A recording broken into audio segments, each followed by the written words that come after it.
Shalom Bapak Ibu dan saudara-saudara yang dikasihi Tuhan Yesus, dimanapun Bapak Ibu dan saudara berada. Kembali kita berjumpa di dalam doa Kamis malam. Dan Kamis ini kita mengawali bulan Juni 2020, 4 Juni 2020 dalam persekutuan doa Jemaat Gereja Kristus Jembatan Hitam Pusat maupun Pos Cengklong. Kita bersyukur pada Tuhan, Tuhan memberikan lagi waktu untuk kita boleh datang dalam jam doa yang indah tentunya. Nah, marilah kita siapkan hati kita untuk datang menyembah Dia, berdoa dengan kerinduan yang dalam untuk mengalami lawatan Tuhan. Mari kita naikkan pujian untuk mempersiapkan hati kita. Bila ku renungkan kasih Tuhan.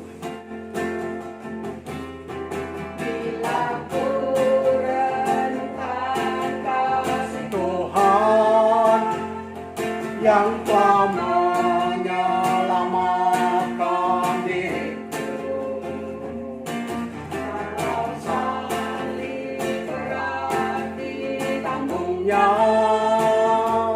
apa balasanku padanya?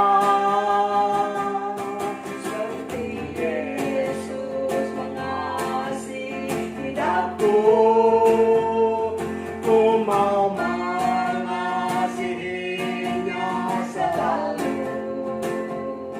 membawa penginjil keselamatan sampai Tuhan datang kembali.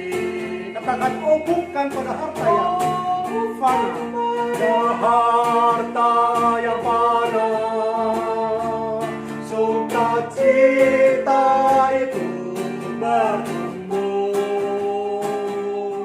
tapi sungguh takkan percuma bila melayani Tuhanku. Seperti Yesus mengasihi aku, ku mau mengasihinya selalu, membawa keselamatan sampai Tuhan datang kembali. Oh, bukan pada harta yang fana, sukacita itu bertumbuh, tapi sungguh takkan bila melayani Tuhanku, bila melayani Tuhanku, bila melayani Tuhanku. Mari kita berdoa. Bapa surgawi, Bapa yang baik, Bapa yang kami sembah dalam Tuhan kami Yesus Kristus. Kembali kami datang dalam jam doa kami, dalam persekutuan doa Kamis malam bagi jemaat-Mu, baik Gereja Kristus Jembatan Hitam di pusat maupun yang di Pos Cengklong. Kami di dalam ibadah doa online ini boleh tetap bertekun bersama, sekalipun di tempat yang berbeda-beda, di rumah kami masing-masing, namun kami dipersatukan dalam roh kebenaran itu yang boleh menuntun kami di dalam doa. Mari Engkau hadir dalam ibadah ini dan menerima sembah sujud kami menjadi persembahan yang harum di hadapan-Mu, dan juga doa kami menjadi permohonan yang seturut dengan kehendak-Mu pula. Terima kasih Bapa, dalam nama Tuhan kami Yesus Kristus kami bersyukur dan berdoa. Amin. Bapak Ibu dan saudaraku yang kasih Tuhan, kita menyadari bahwa dalam hidup kita banyak kesusahan, kesulitan, kesukaran, terutama dalam masa-masa seperti ini.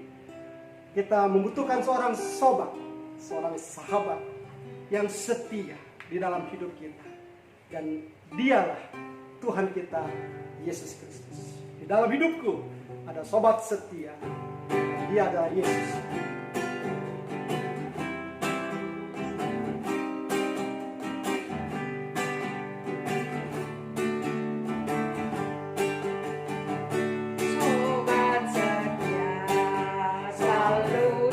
dalam hidupku, yang memimpin setiap langkahku. Dia memberiku sukacita dalam duka. Dia Yesus juru selamatku. Ku tak khawatir apa yang Kan terjadi melintasi gunung atau lembah,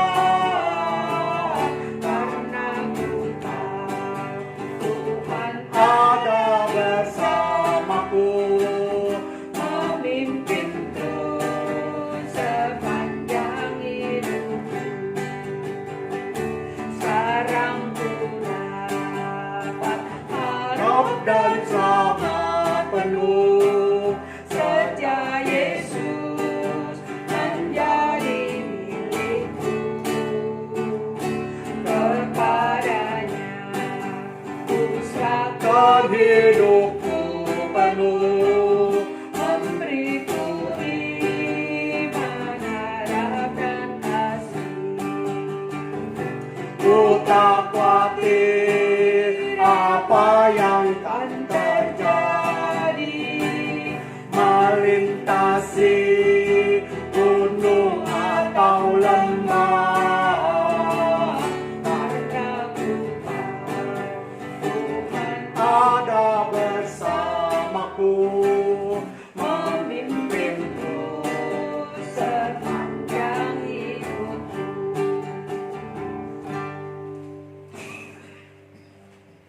Sebelum kita mendengarkan perenungan firman Tuhan yang akan disampaikan oleh Ibu Anayanti, kita akan mempersiapkan hati kita dengan satu pujian lagi. Satu pujian yang mau berserah, menyerahkan tubuh, jiwa, dan bahkan roh kita kepadanya. Bagi kemuliaan, bagi firman Tuhan itu boleh menuntun kita untuk berhidup bagi Tuhan. Kuserahkan kepada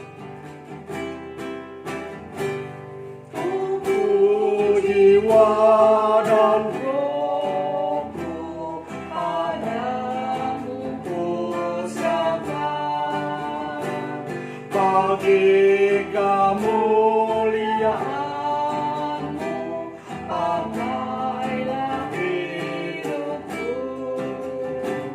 Aku serahkan diri kepadamu, Tuhan. Datanglah ya Tuhan, masuki Hatiku Roh Kudus bimbing aku, Kudus bimbing aku dekat pada Tuhan. Di atas segalanya Engkau ku kasihi. aku serahkan diri kepadamu, Tuhan. Datanglah ya Tuhan, masuk hati. Selamat malam Bapak Ibu, mari kita akan berdoa sebelum mendengarkan firman Tuhan. Bapa di dalam surga, kami datang dengan syukur dan seluruh pujian kami ialah berkenan di hati Tuhan. Dan sekarang kami mau merenungkan firman-Mu, tolong kami boleh mengerti, mampukan kami mentaati dan melakukannya dalam hidup kami. Pertolongan Roh Kudus sungguh kiranya kami harapkan, membukakan, menerjemahkan firman-Mu dalam bahasa hati kami.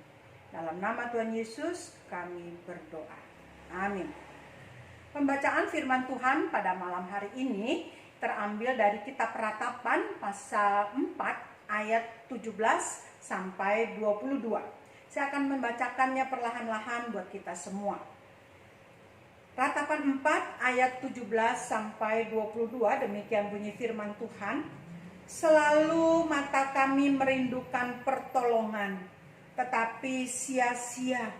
Dari menara penjagaan kami menanti-nantikan suatu bangsa yang tidak dapat menolong. Mereka mengintai langkah-langkah kami, sehingga kami tidak dapat berjalan di lapangan-lapangan kami. Akhir hidup kami mendekat, hari-hari kami sudah genap. Ya, akhir hidup kami sudah tiba. Pengejar-pengejar kami lebih cepat daripada burung Raja Wali di angkasa. Mereka memburu kami di atas gunung-gunung, menghadang kami di padang gurun. Orang yang diurapi Tuhan, nafas hidup kami, tertangkap dalam pelubang mereka. Dia yang kami sangka dalam naungannya kami akan hidup di antara bangsa-bangsa.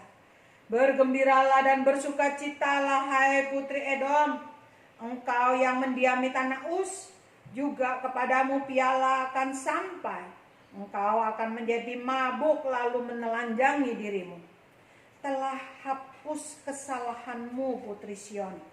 Takkan lagi Tuhan membawa engkau dalam pembuangan. Tetapi kesalahanmu, putri Edom, akan dibalasnya, dan dosa-dosamu akan disingkapkannya.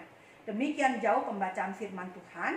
Yang berbahagia adalah kita sekalian yang mendengar, menyimpan, dan melakukannya dalam kehidupan kita. Haleluya. Nah, Bapak Ibu yang dikasih Tuhan, kita kembali lagi nyambung dengan kitab Ratapan pasal 4 ini. Karena sudah tercegat dengan 10 doa 10 malam, maka mau tidak mau saya akan mengulang sedikit latar belakang dari kitab Ratapan pasal 4 yang sudah dibahas oleh beberapa saudara-saudara kita. Nah, Bapak Ibu yang dikasih Tuhan, tadi kita melihat di dalam kitab Ratapan pasal 4 ini sebetulnya bicara tentang penghukuman Allah yang dinyatakan. Yaitu yang pertama adalah kehancuran bait Allah yang menjadi kebanggaan mereka. Bait Allah yang dilapisi dengan emas. Pasal 4 ayat 1 dikatakan emas itu sudah menjadi luntur, menjadi tanah. Dan memang kenyataannya bait Allah sudah dihancurkan dan dijarah habis-habisan. Sehingga tidak ada lagi yang menjadi kebanggaan bagi mereka. Yang kedua, yang terjadi pada waktu itu penghukuman Allah, terjadi kelaparan yang hebat. Dan orang-orang yang kaya, orang bangsawan menjadi miskin. Yaitu pasal 4 ayat yang kelima. Orang tua menjadi berlaku kejam terhadap anak-anaknya.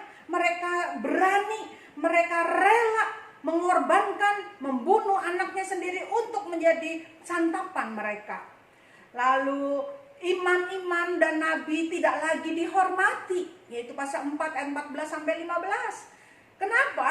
Karena merekalah sebetulnya yang paling bertanggung jawab untuk peristiwa ini. Peristiwa penghukuman ini mereka bertanggung jawab. Kenapa? Karena selama ini ternyata para imam dan nabi hanya menyuarakan suara atau berita yang menyenangkan hati, yang menyenangkan telinga mereka. Mereka tidak menyampaikan peringatan-peringatan yang keras dari Allah yang menegur dosa mereka. Maka tidak heran sekarang penghukuman itu terjadi. Dan selanjutnya Bapak Ibu, kalau kita melihat pada ayat yang ke-20, pemimpin yang mereka hormati yaitu Sedekia tidak mampu melindungi diri, apalagi melindungi rakyatnya. Pada pasal 4 ayat 20 dikatakan orang yang diurapi Tuhan, nafas hidup kami tertangkap dalam pelubang mereka. Dia yang kami sangka di dalam naungannya kami akan hidup di antara bangsa-bangsa. Ternyata Raja Sedekia itu melarikan diri bersama dengan tentara-tentaranya. Dan akhirnya tertangkap juga oleh tentara-tentara Babel. Dan kita bisa melihat di dalam kitab Yeremia pasal 39 ayat 4 sampai 5. Bapak Ibu bisa melihat sejarahnya di sana. Di mana anaknya Raja Sedekia dibunuh di depan matanya.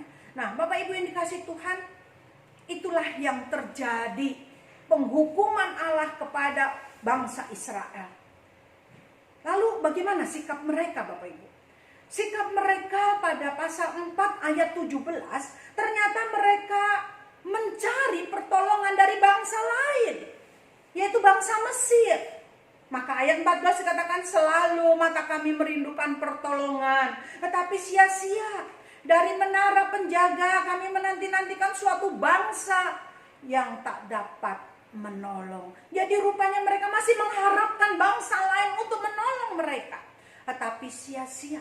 Bukannya ditolong, malah dimanfaatkan. Pada ayat yang ke-18 dikatakan mereka mengintai langkah-langkah kami sehingga kami tidak dapat berjalan di lapangan-lapangan kami. Sudah tidak ada pertolongan, malah dimanfaatkan. Lalu ayat yang ke-19 di sana menceritakan bahwa mereka dikepung dan akhirnya tidak bisa melarikan diri. Ayat 19, pengejar-pengejar kami lebih cepat daripada burung Raja Wali di angkasa. Mereka memburu kami di atas gunung-gunung, menghadang kami di padang gurun. Bayangkan ya, burung Raja Wali begitu cepatnya menyambar mangsanya. Dan sekarang musuh mereka lebih cepat daripada burung Raja Wali. Artinya mereka sekarang sudah dikepung dan tidak bisa melarikan diri dari musuh-musuh mereka. Nah Bapak Ibu, inilah mereka, bangsa Israel, yang mencari pertolongan dunia. Yang terjadi adalah kesia-siaan, tidak ada pertolongan. Yang terjadi adalah dimanfaatkan, dikepung, terikat, tidak dapat melepaskan diri. Dan akhirnya kita lihat mereka babak belur. Nah Bapak Ibu yang dikasih Tuhan, ada sebuah keluarga yang juga mengalami seperti ini. Yang katanya keluarga Kristen. Suatu kali kena musibah, anaknya kecelakaan. Tidak lama kemudian suaminya juga kena kecelakaan. Apa yang terjadi? Dia begitu panik si istri ini. Si ibu ini begitu paniknya. Tetapi sayang, dia tidak mencari pertolongan dari Tuhan. Yang dia lakukan adalah ngutang kepada rentenir. Kita lihat ketika dia berhutang dengan rentenir untuk pengobatan suami dan anaknya, malah dimanfaatkan, bukan? Dan setelah bunga berbunga mengikat dia, mulai tetangga mengatakan, sudah Kristen ya Kristen, ayo ke orang pinter saja, ada penyelesaian di sana. Mau lagi saudara, si ibu ini datang ke orang pintar, pakai syarat ini dan sebagainya. Akhirnya hidupnya babak belur, terikat. Bukan hanya terikat dengan hutang, dengan masalah, terikat dengan kuasa kegelapan. Nah Bapak Ibu yang dikasih Tuhan, itulah kalau mencari pertolongan dari dunia. Yang ada adalah babak belur. Nah, namun pada ayat berikutnya, bangsa Israel mulai tersadar untuk berharap pada kasih Allah yang mampu mengampuni dan memulihkan mereka. Pada pasal 4 ayat 22 katakan, telah hapus kesalahanmu putri Sion. Takkan lagi Tuhan membawa kamu ke dalam pembuangan. Ada pengampunan, mereka mengingat bahwa Allah yang mereka percaya adalah Allah yang setia. Allah yang tidak mendendam. Allah yang mau memberikan pengampunan dan pemulihan kepada mereka. Maka mereka mulai tersadar dan berharap kepada Tuhan. Bapak Ibu yang dikasih Tuhan, bukankah keadaan mereka tidak jauh berbeda dengan kita sekarang yang kita alami? Dengan adanya pandemi COVID-19 ini, semua segi runtuh, semua segi hancur.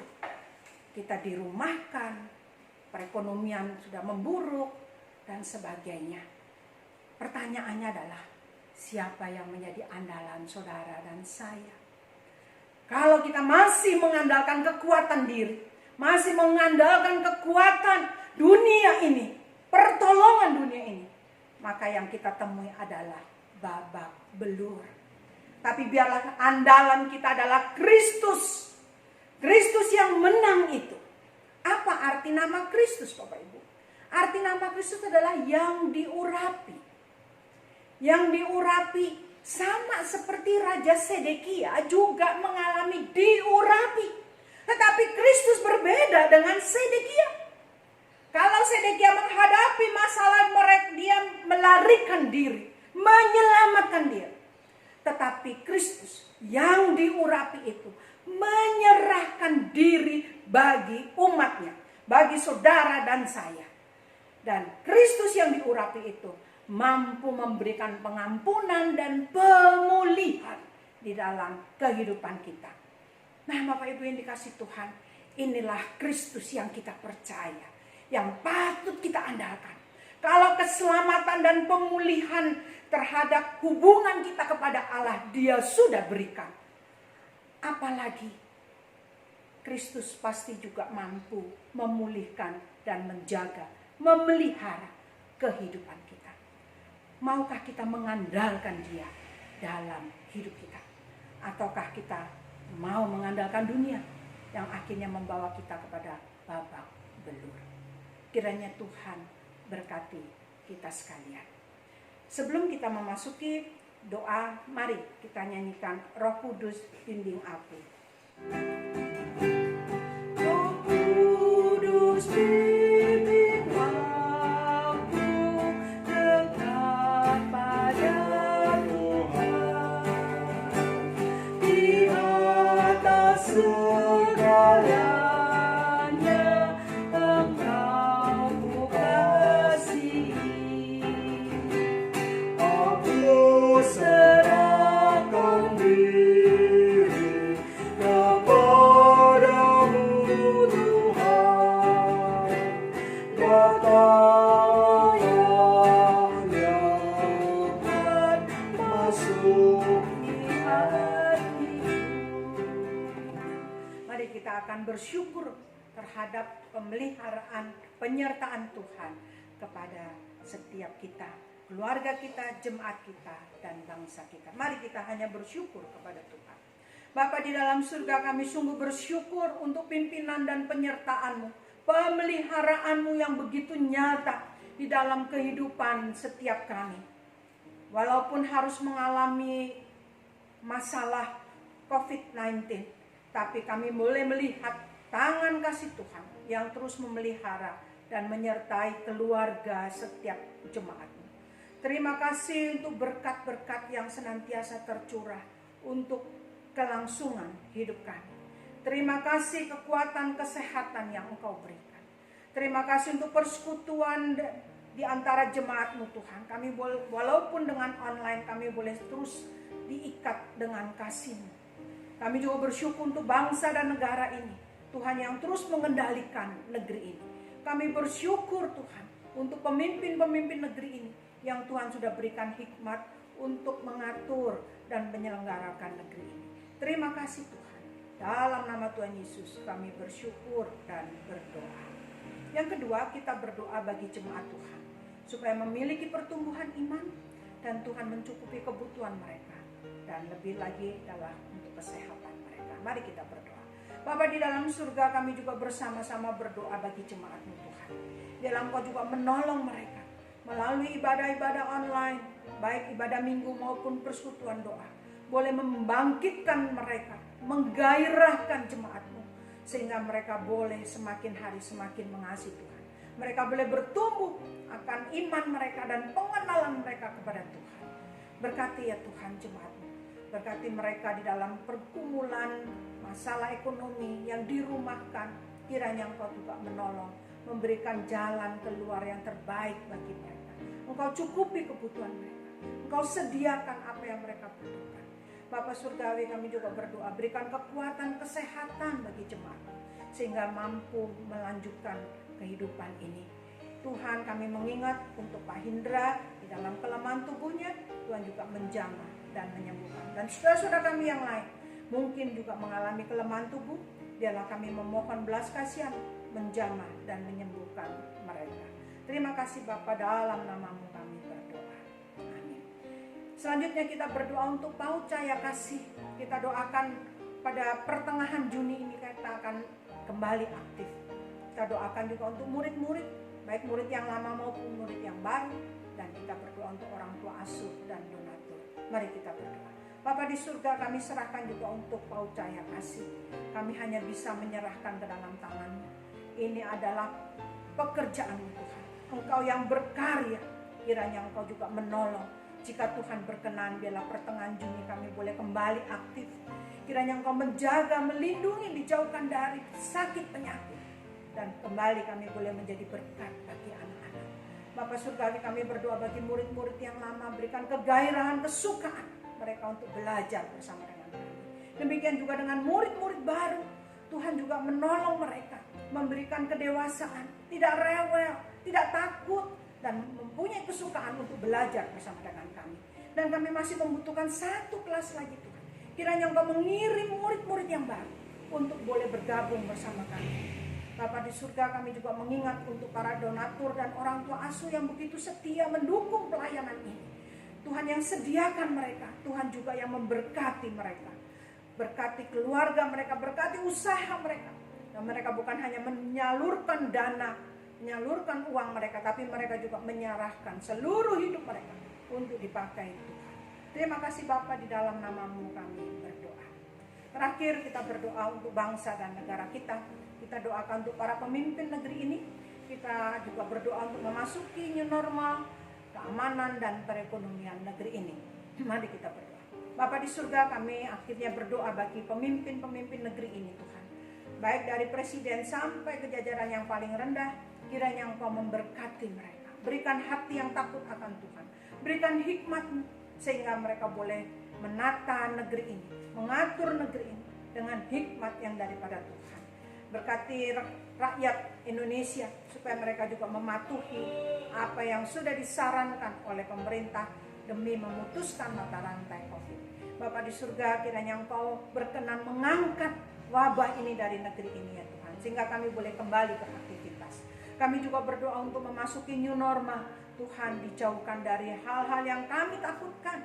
Takut terjadi gelombang kedua. Tapi semua kami hanya bisa berharap, bersandar kepadamu saja. Kami juga berdoa ya Tuhan untuk keamanan dan perekonomian negeri ini. Kiranya Engkau juga yang mengendalikan, dijauhkan dari orang-orang yang berniat jahat. Kiranya Engkau sendiri yang hadir dan memberkati negeri ini, menjaga kestabilan ekonomi negeri ini. Terima kasih Bapa, inilah seru doa kami. Dalam nama Tuhan Yesus kami berdoa. Baiklah Bapak Ibu, kita akan mengakhiri pesan doa malam ini dengan berdoa penutup dan doa berkat. Engkau menyertai kami sepanjang malam istirahat kami. Boleh berbaring dengan aman dan tenang di dalam penyertaan dan belas kasihan. Karena biarlah kami menerima berkat Tuhan. Kasih karunia daripada Tuhan Yesus Kristus, kasih daripada Allah Bapa serta persekutuan dengan Roh Kudus menyertai kami sekalian dari sekarang sampai Tuhan datang kembali. Haleluya. Amin. Bapa, terima kasih.